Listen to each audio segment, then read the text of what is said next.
दरम्यान यामध्ये मनसे अध्यक्ष राज ठाकरे यांनी संबोधित केलेलं आहे आणि त्यांनी काही गोष्टी आक्रमकपणे मांडलेल्या होत्या आणि ज्याच्यामध्ये अर्थातच मतचोरी करणाऱ्यांसंदर्भात त्यांनी आग्रही भूमिका मांडली आणि असा मतचोरी करणारा जर कोणी दिसला तर त्याला फोडून काढा आणि मग पोलिसात द्या, मग तक्रार करा असं म्हटलेलं आहे. आपण बघूया ठाकरेंनी नेमकं काय म्हटलं.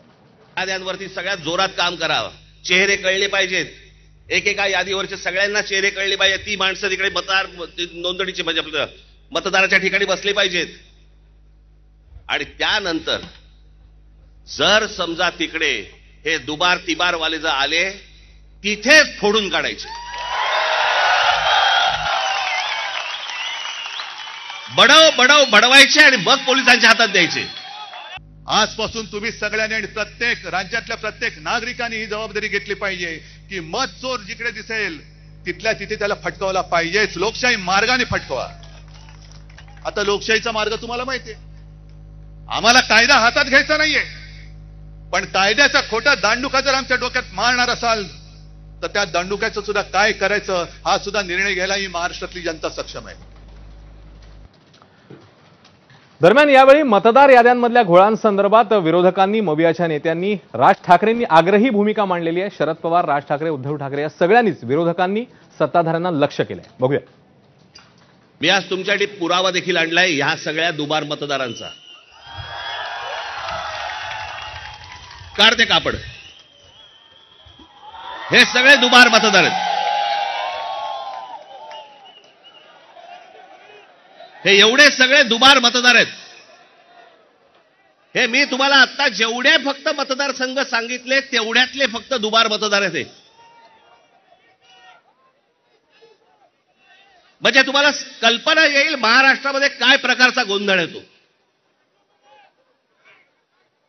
आणि एवढे पुरावे दिल्यानंतर देखील हट्ट सुरू आहे की नाही कोर्टाने सांगितलंय जानेवारीत निवडणुका घ्या. कशा घ्या, का घ्या, कोणाला आहे घाई.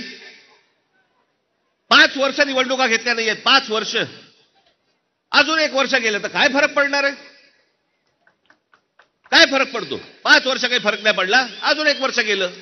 कल्याण ग्रामीण, डोंबिवली, मुरबाड आणि भिवंडी मधले मतदार आहेत. या इकडच्या मतदारांनी इथल्या मुंबईच्या मलबार हिल मतदारसंघामध्ये देखील मतदान केलेलं आहे. 4,500 मतदार हे या ठिकाणी राहणारे यांनी मलबार हिल मतदारसंघामध्ये मतदान केलेलं आहे. त्यातल्या अगदी नावाला म्हणून मी तुमच्यासाठी हे एवढे मतदार आहेत. हे शोलेमध्ये एक डायलॉग है, दूर गांव में जब आधी रात बच्चा रोता है तो मां कहती है सो जा नहीं तो. तसं आज तुम्हाला सांगतोय की आता जागे झाल्यात, जागे राहा नाहीतर अनाकोंडा आ जाएगा. या अनाकोंडाला आता आपल्याला कोंडावंच लागेल, कारण नाहीतर सुधारणार नाहीत. आम्ही प्रामाणिकपणाने कायदेशीर मार्ग अवलंबतो आहोतच. येत्या काही दिवसाचे सगळे पुरावे घेऊन आपण न्यायालयात जाणार आहोत. बघू न्यायालयामध्ये कधी आपल्याला न्याय मिळतो की नाही याची सुद्धा परीक्षा होईल. निवडणूक आयोग तर तिकडे लाचार झालेलाच आहे. शिवसेनेची केस तिकडे सर्वोच्च न्यायालयात 3-4 वर्ष सुरूच आहे. पण आता मात्र आम्हाला न्याय पाहिजे. सगळे साक्षी पुरावे दिल्यानंतर आम्हाला आता न्याय मिळाला पाहिजे. आम्ही दोघं भाऊ बनून एकत्र आलोय म्हणून आता आपलं काम झालं. आम्ही एकत्र आलोय ते तुमच्यासाठी आलेलो आहोत.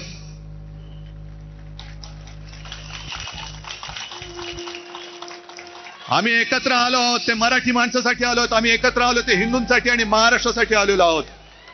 मुद्दामून या तुम्हाला सांगितले, कारण फोटोग्राफरनी फोटो घेऊन हा मतचोरांच्या बादशाकडे पाठवून द्या. बघा ही मूठ महाराष्ट्राने आवडलेली आहे.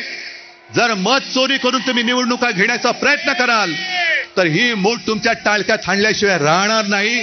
खोटं जे आहे ते सांगण्याचा, सिद्ध करण्याचा प्रयत्न कोणी केला तर त्याच्यावर गुन्हे दाखल होतात. याचा अर्थ हे शासन या सगळ्याला संरक्षण द्यायचं, पाठपुरावा करतं. आणि त्यामुळे तुमची माझी ही जबाबदारी आहे. काही करा, पण आम्ही हा मतदानाची करून फाडणारी चोरी आहे ती चोरी आम्ही थांबवणार.